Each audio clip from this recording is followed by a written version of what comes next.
গ্রামের পাশে ছিল এক অন্ধকার জঙ্গল।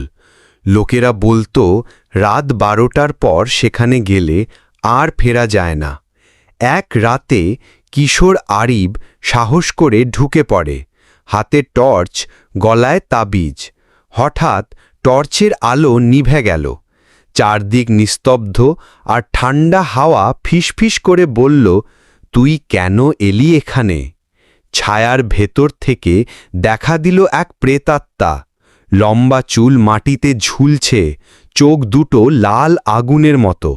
সে বলল, আমার দেহ মাটির নিচে চাপা, আমাকে মুক্তি দে। ভয়ে কাঁপতে কাঁপতে আরিব মাটি খুঁড়ল।